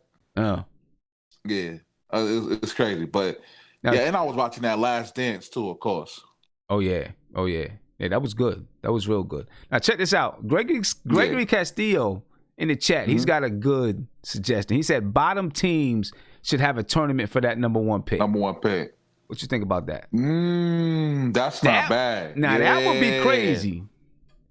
Yeah. All your teams that didn't make the playoffs, you go into your own separate little playoffs, single elimination tournament, and the winner gets that. The winner gets that. That number one pick. Yeah, facts. That would be crazy. Yeah, that's even better. Yeah, I like that. I like that on that stuff. Because then you're still rooting for your team to win, right? Right? You're rooting for your team to win, and then they still get that. They still get that pick. That's crazy. That's all right idea. Yeah, that's not a bad idea, man. That's definitely not a bad idea. I saw you talking about the coaches too, man. I like Atkinson. I think we need to bring him back. I think that's the perfect coach for us, man. Atkinson? Yeah. I like Atkinson. And I would still keep Mike Miller though in the organization. I would still keep Mike Miller in the organization. Definitely. Yeah, no doubt, man. I got a few minutes left, ladies and gentlemen. Get to a couple phone calls, and then I am gonna come around and talk to some of the guys that's left here in the chat. I didn't get to King Ant G, and I didn't get to Andrew, and I didn't get to Justin. So I'm gonna make sure I get to these guys. Caller, you on live with Nothing But Knicks. What's popping? Appreciate it, Kareem. What's going on? How you doing, family? What's going on, brother? How you feeling? Good. This is Nick from Atlanta. I gotta ask you a quick question. Well, two questions, really. Yes, sir. If we get that first pick, and Anthony Edwards is the draft pick, don't you think that forces us to have to trade for Chris Paul? I'm with you there. If we got the first pick and we drafted Anthony Edwards, you better have a good point guard to be able to sort out who's getting the ball. You know what I mean? Because not that RJ Barrett is crazy ball dominant, but he does need the ball in his hands to make some things happen. So does Anthony Edwards. You're gonna need a point guard to sort that out, I think. Correct. What do you do? Are you really that high on LaMelo? I am, man. I am. I really like LaMelo and the things that he just does naturally. Some of those things are unteachable to me. It scares me thinking that it kind of scares me thinking that. I mean, remember when his brother was coming out of college, the hype on him was just intense. Everybody wanted was it Lonzo Ball? Everybody was fiended out for him. We all thought Lonzo was going to be this animal coming in, and he wasn't what we thought. That's true. That's very true. That's very true. And, LaMelo, I don't know. There's just something, I don't know. It's hard to say. I think LaMelo, a lot of times the younger brother ends up being better than the older brother. True. You know what I'm saying? So, because, they get beat up, they get roughed around. They watch the older brother play. They learn, what to do, what not to do from watching them play, So I think, I think I like him. I like what he does. Not being able to shoot the ball is okay with you, though? I think it'll come in time, though. You know what I'm saying? I think I don't think it's going to be like that forever. You think he got that dog in him? That's one thing that's one thing I have to, I don't know. I don't know yet. I don't know. Yeah. I gotta admit that I'm not sure. You know what I'm saying? If he has that in him naturally, yeah, I'm not sure about that. All right, that's all I want to know, man. Appreciate it, brother. I appreciate the call, bro. Yes, sir. All right, ladies and gentlemen, I'm gonna get to one more call, then I'm gonna get to Aunt G and Justin and Andrew in the chat. One thing I had to call you on live with Nothing But Knicks. What's popping, man? Yeah. How you doing, Tim? How's everything? I'm good. How are you? Glad to hear from you. I'm doing well. How's the family? Everybody good? Yeah, everybody's good. How about you? I'm doing well. Thanks for asking. Yeah. So what's going on, man? How you feeling about the team right now? I think the recent hires, I feel better because of the recent hires. When Rose decided to retain Perry, I mean, I understood the reasons why because of the situation that we currently in, but part of me didn't really like it because I guess due to our past, you either get a new president and he has to keep the GM or vice versa. You know what I'm saying? Right. And although it's kind of hard to determine what role Perry played as far as to what his voice was, I don't know.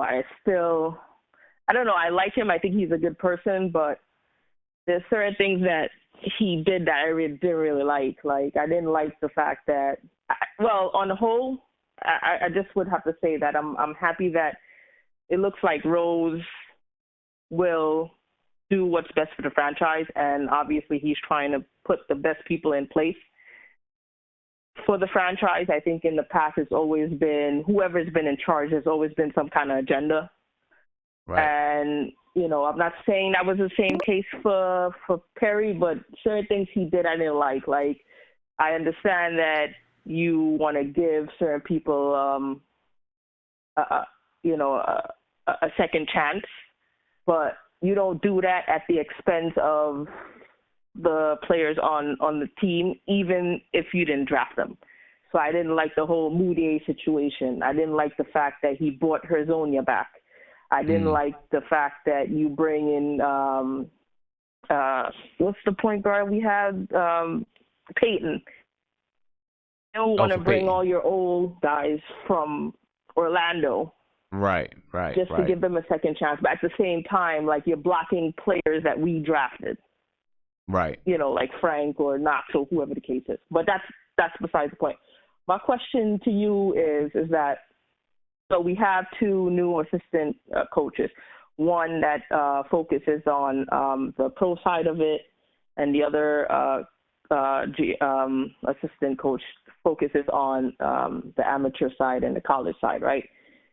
As far as Perrin is concerned, do you think he's an extension of, or he would be a big part of the developmental staff? Because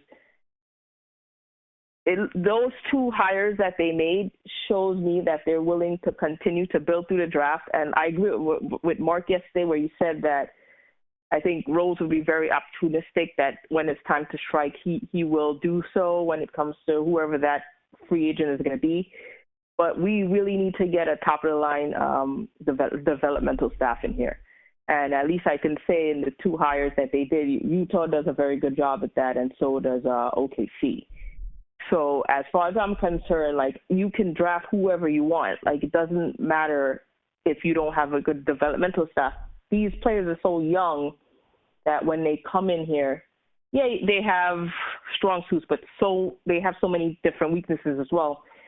And it's very rare that you'll have some players that they're so talented that, you know, they may not need the help, but so many of these young players, they do need the help as far as, like, sharpening their skills or whatever. So we a good developmental staff in here. Like, I need a shooting coach. I need a good sports science department. Like, they just need to revamp this whole thing. So what do you think? No, definitely. And I think once the season is finally over, and, you know, even those developmental coaches, you know, they'll go about picking up those developmental coaches. You know, right now, I think they're just they're going to stay the status quo until the season is officially over. They're kind of in a holding pattern right now. They don't know what's going to happen.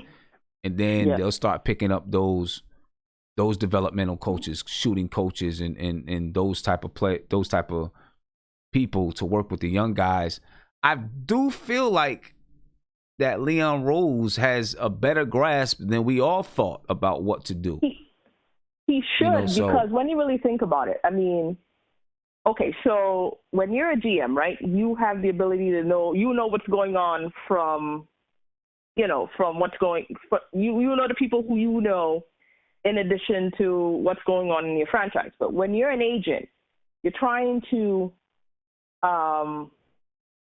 get the young guys to sign with you. But at the same time, like, he knows all the teams, who operate, how they operate, who's the contact person. He knows everything. So he has the ability to say, okay, well, I like how Utah does things. I like how San Antonio does things. I don't like how this team does. So what he is basically doing is using his experience as an agent to say, okay, well, this franchise does things this way, and I like how they do things. So when I get my opportunity, I'm going to do it. So I think he knows what he's doing. I just hope that I don't want to get too optimistic, but I kind of like I like his thought process. I like the fact that he looks like he has a staff that's going to be very thorough. I want to see a GM or a front office who is able to not only want to build for today, but not want to sacrifice for tomorrow as well. You want a GM that's able to think outside of the box as well, to be strategic. And that's why I kind of like that Ola guy as well, because he's young and he's able to see things in a way that a Perry wouldn't see it. Because, you know, these older guys tend to, like, want to be stuck in their ways. So I'm kind of intrigued to see how this whole situation goes. And I know everyone's worrying about, like, what pick we get. But, I mean, if Utah or if OKC hasn't taught you, it doesn't matter what pick you get. You have to do the research, and you'll find out. Like, how is it that a team like San Antonio, every single year, they don't draft in the lottery, and yet still they find good players. Same thing with Toronto. So I'm at this point where it has nothing to do with where you're picking. It's just you got to know and you know what you're doing, and you got to do your homework. And I think Perrin could do that. So you know, I'm you know we you know if it's about time, we deserve it, and let's just hope that you know things kind of the luck changes for us because. It's frustrating. So, you know, and not only that, you got to know how you want to play. Like those teams, they know how they're playing, how their style of basketball. So then, when you pick players, even if you're picking 20th, you can pick a player that's going to fit your style. Mm-hmm. Yes. You know? Yeah. So it's not a matter of okay. So like for example, in the past, like when we did the whole when you had Amari and Melo, right? One of the reasons why, and Tyson Chandler too, one of the reasons why that didn't work is because you had those three players, they always like the same spot on the floor. So obviously that would have never worked. And, you know, so you have to be able to, like, you got to look at and say, okay, well, RJ does this very well. And I got to find players who does things that he doesn't do well. Like, for example, that Philadelphia 76ers team, that went to the finals with Iverson. That to me was the best build. I say that because they built that team just for Iverson. Like they know what he did, and whatever he didn't do, they made sure everybody else did what he didn't do, and he took them to the finals. So I think you have the people in place that could think outside the box and say, oh, you just don't put players together. It's not just a name thing. Mm-hmm. What does RJ do well? RJ doesn't do this well, so we have to get somebody to complement him. So it looks like we have some people who finally know what they're doing, no agendas. You know, Rose has enough contacts that he can pull, you know, and it looks like people like him, so they will want to do business with him, and hopefully that would work in our I want to thank you very much for taking my call. Good night to the chat. Hopefully everyone remains safe, and speak to you guys soon. All right, Jamila, always a pleasure. Always a pleasure. Thank you. No problem. Bye-bye. All right, have a good one. All right, let me get to these last few people here in the chat that I haven't spoke to. Actually, I'll get to this last call because he's been calling in for a while, and I haven't had a chance to get to him. Calling you on live with Nothing But Knicks. What's poppin'? Hey, what's going on, Sam? I just want to say thank you for picking up my call and everything. Last time I called, I kept interrupting you. Just want to apologize up front. Oh, hey, it's all good, man. And I did get your email. Maybe I didn't email you back. I meant to interrupt you like that. Yeah, I meant to email you back. Bothered me. Say that again. I watched the show. I was arguing. I was going back and forth with you about Julius Randle playing starting the 4 and backing up playing the 5.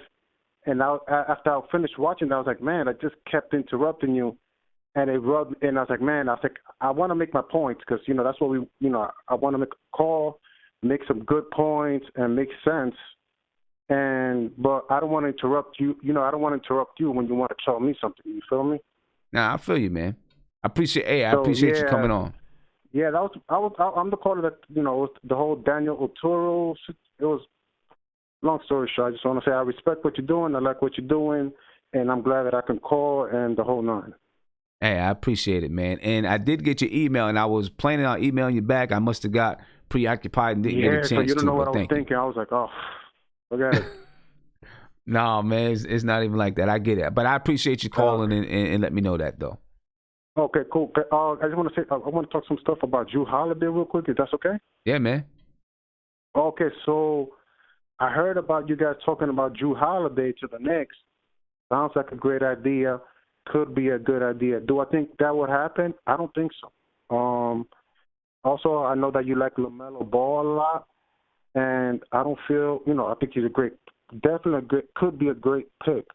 But here's my conflict with those two players. And, remember LeVar Ball, let's remember that LeVar Ball wants his sons to play together, right?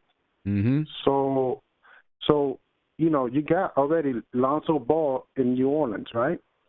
Right. And you remember, I don't know if you remember the 2018 draft, but when the Knicks drafted Kevin Knox, Indiana drafted Aaron Holiday that year.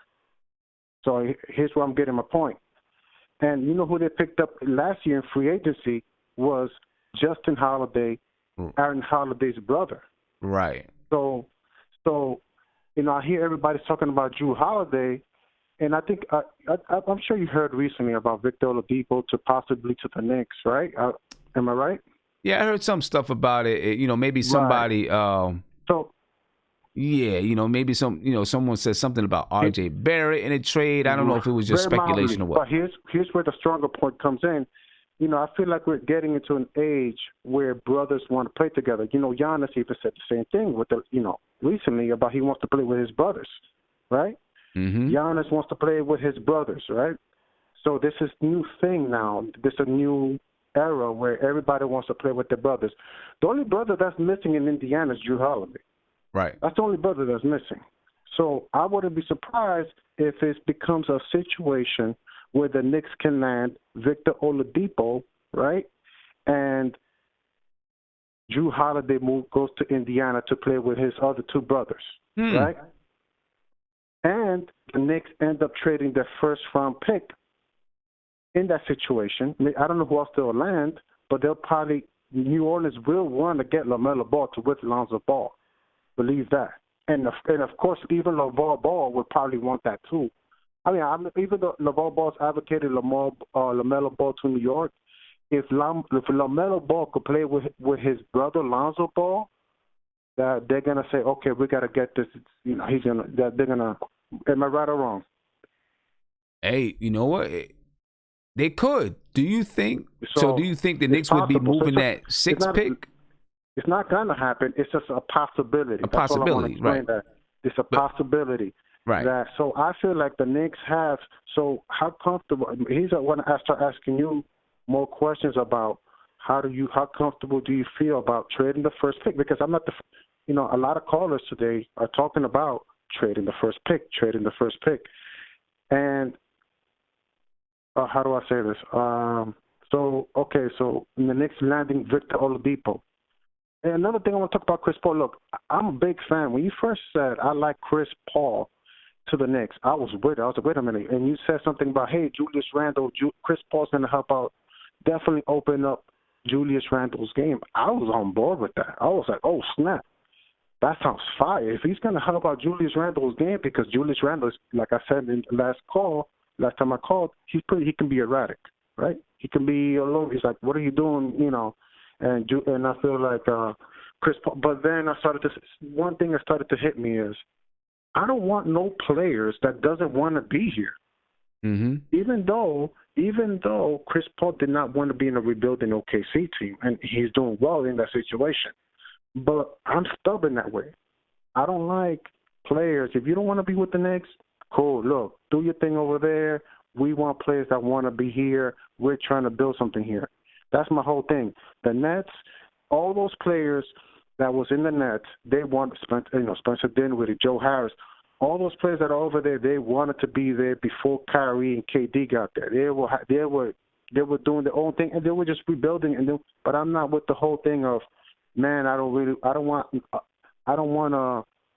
Even though Chris Paul did good, I don't like that feeling of getting somebody because we're going to be willing to pay their $40 million contract, and you still, when you look at what Chris Paul says about the Knicks, he's like, he doesn't really, he's not, I don't know, he seems like he might be happy in OKC, or if he can go to a contender, he would do that. But my whole thing is, I want players that want to help the rebuilding, help build the culture, like Andre Iguodala did to Golden State, and Monte Ellis did to Golden State, and so forth, and those other players that help build a new culture for other teams. So that's my whole thing. Is like, I'm not sure. I'm having a fallout with the idea of Chris Paul to the Knicks. So. Okay. And I wouldn't be surprised if the Knicks keep the Lakers pick. I mean the Clippers pick, and maybe they might go after, who, I don't know who's that. One of the guys, they love Kyra Lewis. Maybe they'll try to trade. Maybe they'll get Victor. How do you feel about the Knicks getting Victor Oladipo and Kyra Lewis? And then the second rounder. That's a question that I have for you. Okay. And I'm gonna let you go from there so I can get some other people on the line. But I'm gonna go ahead and answer what you're saying. I wouldn't mind Victor Oladipo. My only problem is, if you got Victor Oladipo, how does that work with RJ Barrett? It's kind of like, how is that gonna work with RJ Barrett? Are you moving RJ Barrett to the 3, which maybe you are, and putting Victor Oladipo at the 2? Then what are you trading for Victor Oladipo? What are you giving up? I don't know if I want to give up that first round draft pick for Victor Oladipo. I guess it would depend on where that first round draft pick is. There's a lot of things to think about in that situation. I'm not sure. I like Victor Oladipo. Just not exactly sure if Victor Oladipo at if giving up a first round draft pick, if we have like a top 5 first round draft pick, I don't know if I'm trading it for Victor Oladipo. Not sure about that one. Anyway, ladies and gentlemen, let me get to these other guys in the draft real quick, and then I'm heading out. Ant G, I'm coming to you, bro. I don't know if Ant can hear me. Hopefully Ant can hear me. Ant, what's going on, man? What's up, sir? I'm good. How you feeling? I'm feeling good, man. They in here getting me riled up. I bet. I'm pretty sure they are, man. Every time they bring up Melo, man, they get me riled up. So I'm pretty sure they are. So what's going on with you, man? Not much. I hear y'all talking about LaMelo. That's my guy, yo. I feel like LaMelo's a star. I feel like if we can match LaMelo with Kenny Atkinson, I feel like we doing something. Yeah. I think the power whisperer, Kenny Atkinson, I think he could really help LaMelo. Because LaMelo's biggest issue is shot selection. I'm not even worried about his form as much. It's all shot selection for me because his catch and shoot numbers are promising. Mm-hmm. So if we can get somebody to shot selection, I think LaMelo is going to be a star. I think LaMelo Ball is going to be a star. Yeah, man. The last caller brought up, something, a couple of points about LeVar Ball wanting his boys to play together and stuff like that. I don't know if that's going to be possible in the league. I think he's just talking, I don't even make sense, really, because 2 of them play the same position. Right. And the other dude ain't even going to make the league, so. Nah, LeVar just talking, man. I ain't worried about LeVar. Yeah, the other dude not even going to make the league. He ain't going to make it in the league. Nah, he has to wreck somewhere, yeah. Right. Nah. You know what I mean? Well, let me get over here to, because I'm getting ready to head out, man. Let me get over here to Andrew.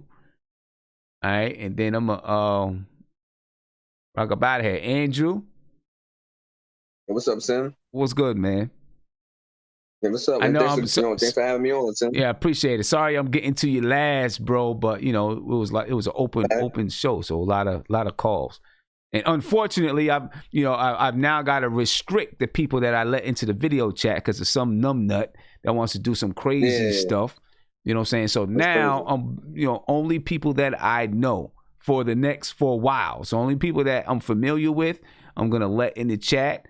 Maybe after a while, I'll see if I can, open it up to some other people, or maybe I come up with some kind of process to screen people.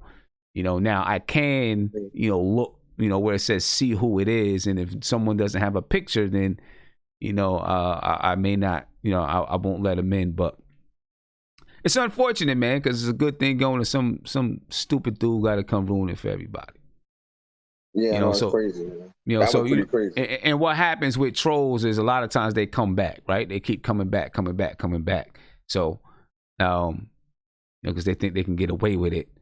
So, for a little while, I'm gonna have to constrict who I let in. I'm gonna have to, put some rules up on how to get into the chat. I may have to do some kind of screening process. I don't know. I'm figure out something. I mean, after a while, I think the haters will go away, man. Like that joint was just crazy, man. That was really crazy. I don't know crazy who got time to do something like that. That's what I'm saying. Like, crazy. Right. But anyway, man, what's going on? Oh, now we just all in the chat talking about, what the Knicks should do and who they should draft. And I hear a lot of people like Lamella, or not too many people sold on Edwards. It seems like they don't think him and RJ could play together. Me personally, I think they can. I think they fit well. They complement each other. I think, it's whoever we could get. If we could get one of those two guys, I'm for either one of them. You know what I mean? Either one of them. And for the coaching position, I'm still with Kenny Atkinson, maybe Tom Thibodeau as well. And that's basically it, man. Like in terms of that, I like LaMelo because of his potential. He's 18 years old. He's about 6'7", probably 6'8" now. And if once he grows into his body, I think he'll be fine. I'm not really too worried about his shot selection, because once he gets stronger and stuff, he can attack the rim. I think everything will be fine. You know what I mean? Yeah, definitely. Did you hear these rumors about well, not rumors, but somebody brought up about RJ Barrett being traded for Victor Oladipo? Oh, I heard about that. Yeah, I heard about that. I've seen it, and that's if the Knicks do something like that, that's stupid.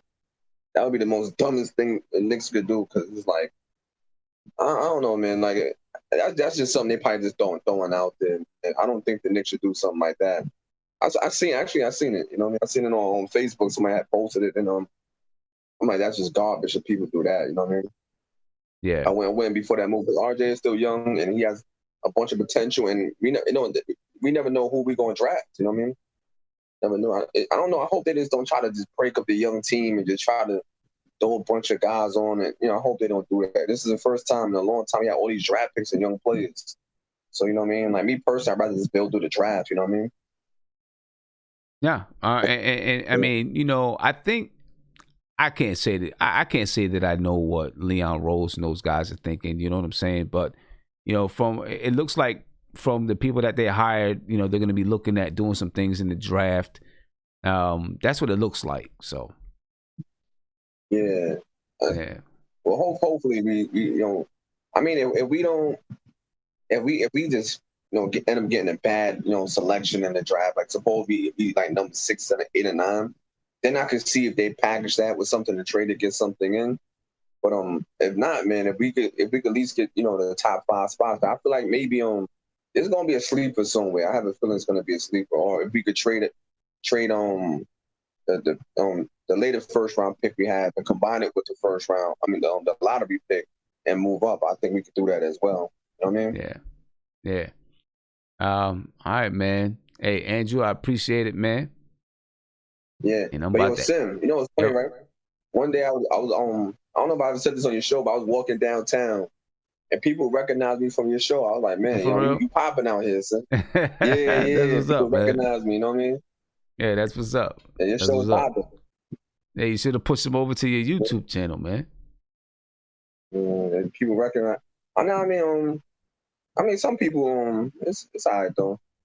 I'm trying to do some stuff, but, right now it's just chilling, man. Yeah. But your show is popping, Sam. Yeah, your show is popping. We trying, man. We trying to get the front stoop up there, too, Trying to get it up there.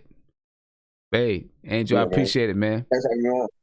No doubt. Thanks for having me on. Oh, I cut him off. My fault, Andrew. But I appreciate it, bro. Anyway, ladies and gentlemen, I'm out of here. Appreciate you guys. And look, like I said, I'm going to come up with some kind of system because that's not going to happen again. I can't understand some people why they would want to do something like that. But, you know, that's how people are. So I apologize to you. And if you had young kids that was watching, I apologize to them too. The video is not going to be taken down. I'll be able to go in and cut it out, and it'll stay up on Sportscaster. I'm going to take it down on Sportscaster and then re-air it on Sportscaster. All right. Anyway, have a good night. Be peaceful. All right. And I will see you guys tomorrow night. As tomorrow night, we're going to talk some more coaching candidates, some more draft picks, those type of things. All right. Ladies and gentlemen, I'm out of here. Thank you once again. Peace.